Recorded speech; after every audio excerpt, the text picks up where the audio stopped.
Nah, sekarang kita masuk pada bab di halaman 142, yaitu aktivitas setelah membaca teks drama yang di atas ya, Madame Loisel.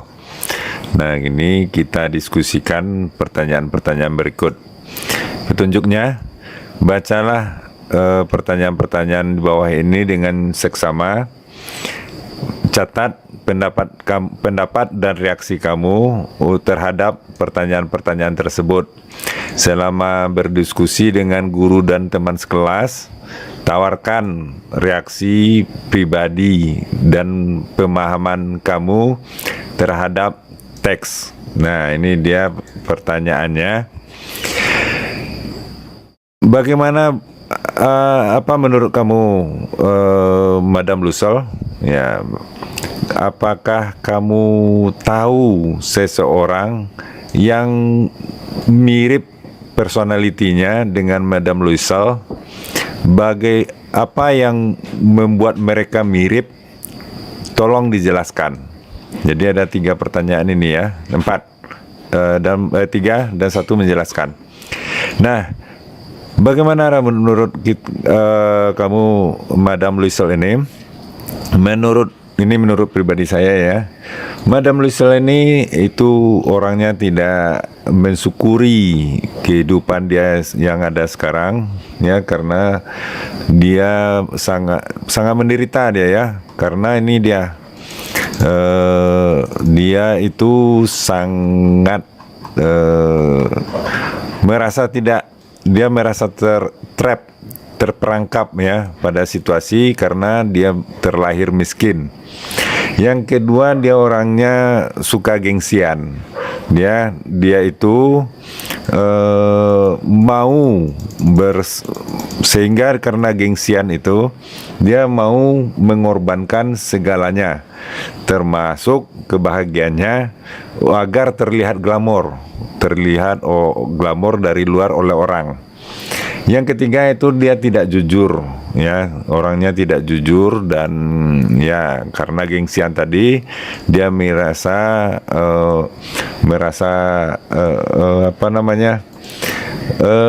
rasa harga dirinya itu lebih tinggi dari segalanya ya, itu yang dia rasakan. Jadi apakah kamu tahu seseorang yang sama mirip kepribadiannya dengan Madame Loisel? Itu tergantung kalian ya. Kalau ada ciri-cirinya orangnya gengsian, lebih penting penampilan daripada makan ya, itu sudah mirip dengan Madame Loisel ya, sehingga penampilan lebih penting ya. Mungkin biasanya kemiripannya ya, tentunya lebih penting harga dirinya itu, penampilannya itu.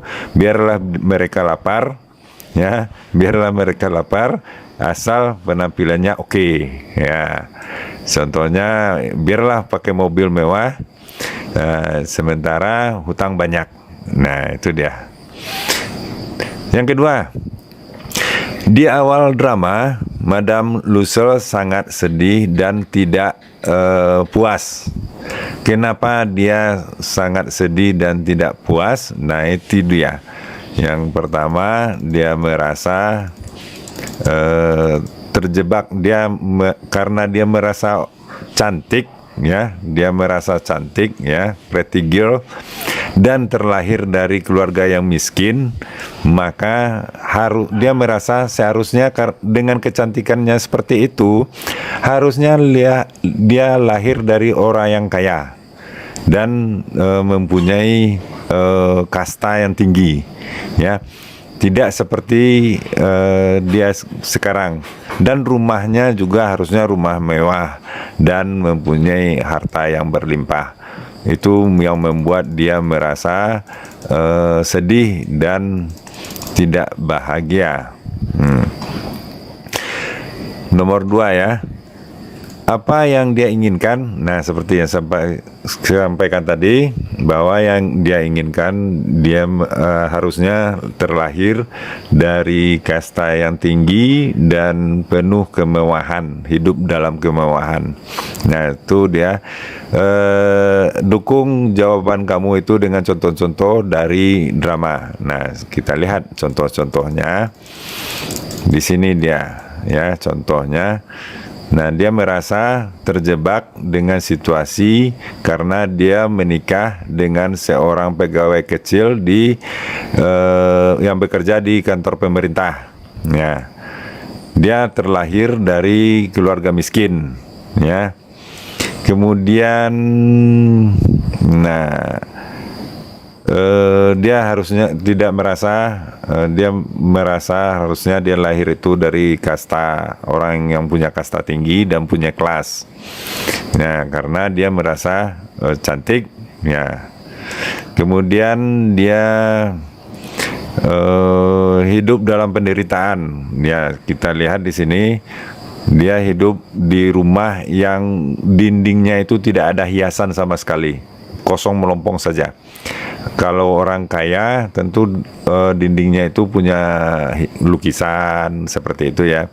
Ada lukisannya, ada ya macam-macam, ada macam-macam, ya, ada foto segala macam. Kursinya juga bagus-bagus, sementara kursinya adalah kursi yang usang dan tirainya juga sudah usang. Harusnya tirai rumahnya itu bagus. Nah, seperti itu. Itu yang dia rasakan, bukti-buktinya. Kemudian nomor 3. Kenapa, menurut kamu, kenapa Madame Lucille meminjam kalung dari temannya?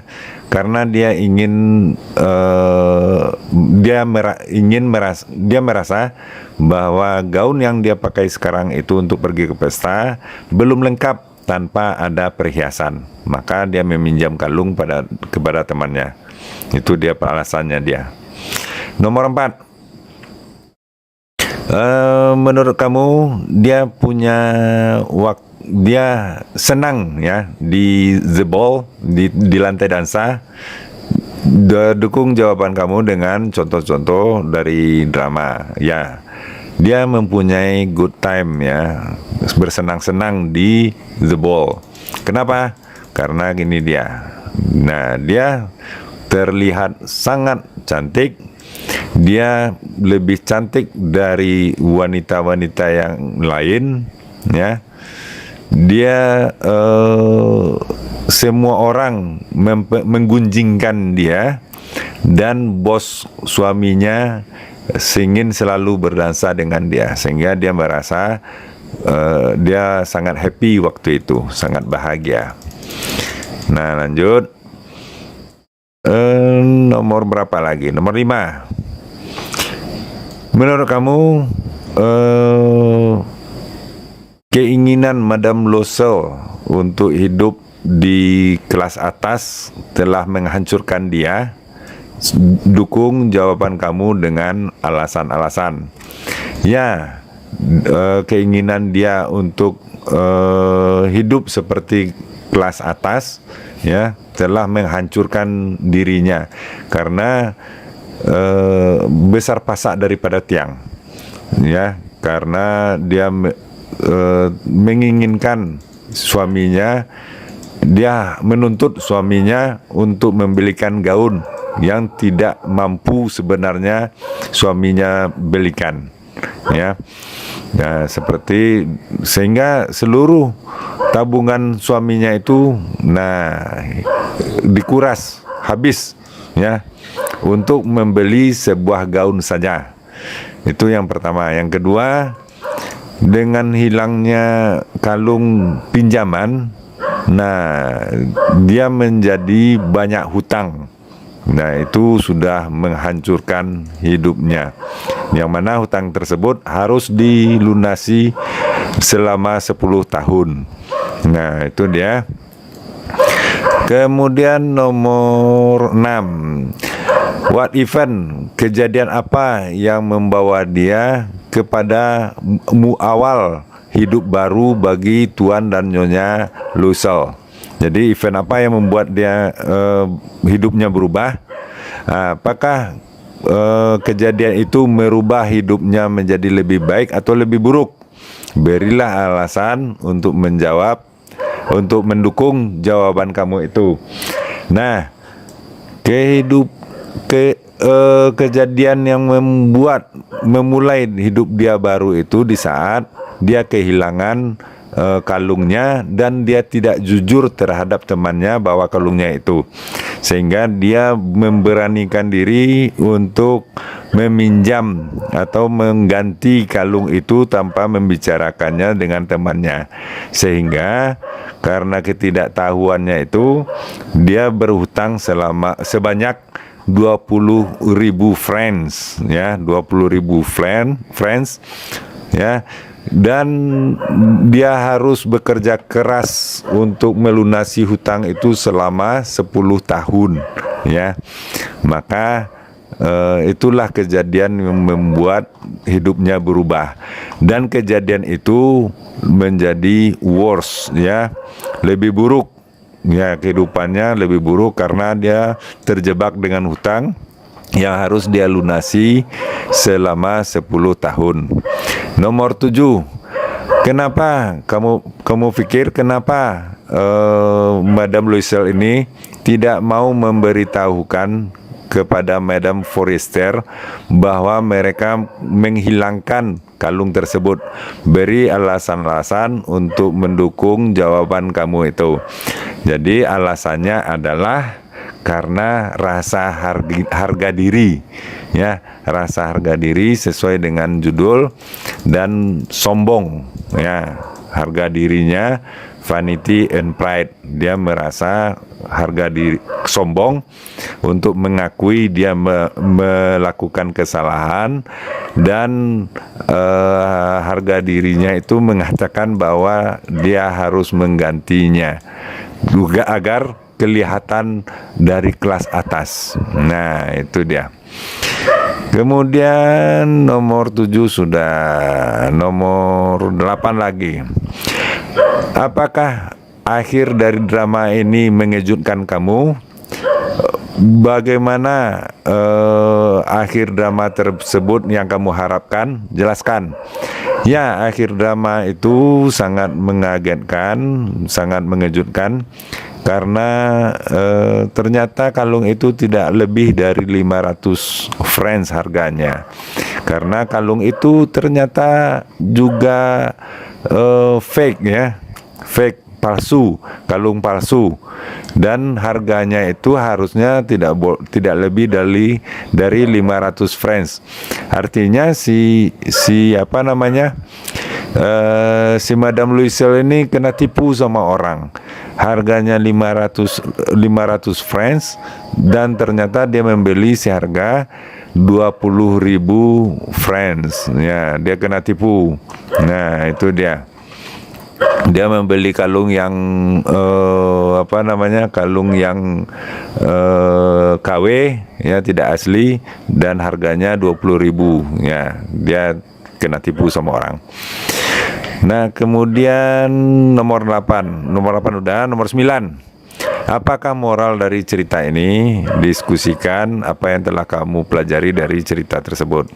Yang moralnya yaitu kalau kalian merasa lebih baik hidup itu apa adanya, jangan besar pasak daripada tiang, sehingga kalian bisa mendapatkan kebahagiaan.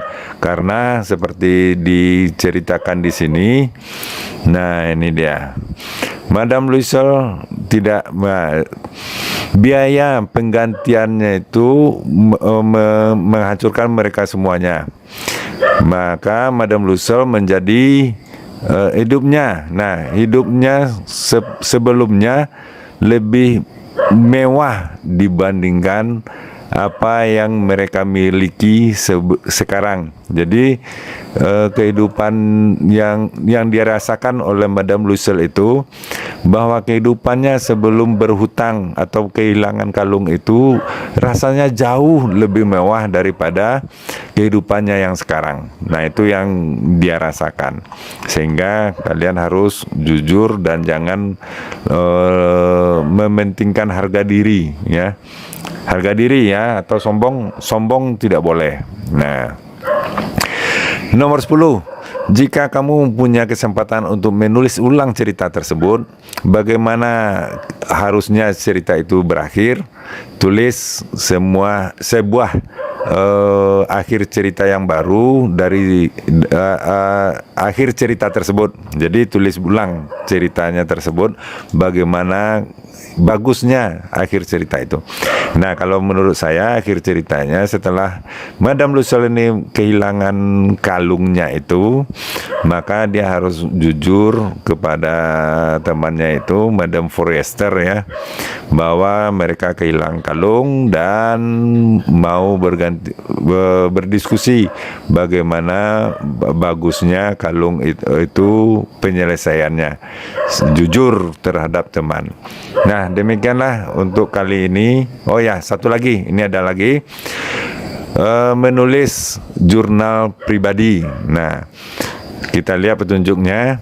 Madame Lucille tidak menyampaikan kepada temannya kebenaran tentang kalung itu, dan hal ini sangat merugikannya. Menurut kamu menjadi jujur itu sangat penting dalam hidup? Nah, apakah menurut kamu jujur itu sangat penting dalam hidup? Tentu saja ya. Nah, kita harus jujur itu sangat penting dalam kehidupan kita. Nah, kemudian ini coba posisikan, artinya ini ya, take a look at yourself and reflect on what you would do in her place. Nah, coba artinya adalah coba tempatkan diri kamu pada Madame Lucille, ya. Apa yang akan kamu lakukan jika kamu berada di posisi Madame Lucille? Nah, tentunya yang akan kita lakukan adalah jujur kepada Madame temannya itu tentang kalungnya, bahwa kalung tersebut sudah hilang dan bagaimana harusnya. Nah, tulislah respon kamu itu. Jika kamu inginkan, kamu bisa membagikannya dengan teman dan dengan guru dan teman sekelas kamu. Nah, itulah untuk video kali ini, halaman 142 dan 143. Mudah-mudahan bermanfaat. Jangan lupa subscribe dan like videonya. Sampai jumpa.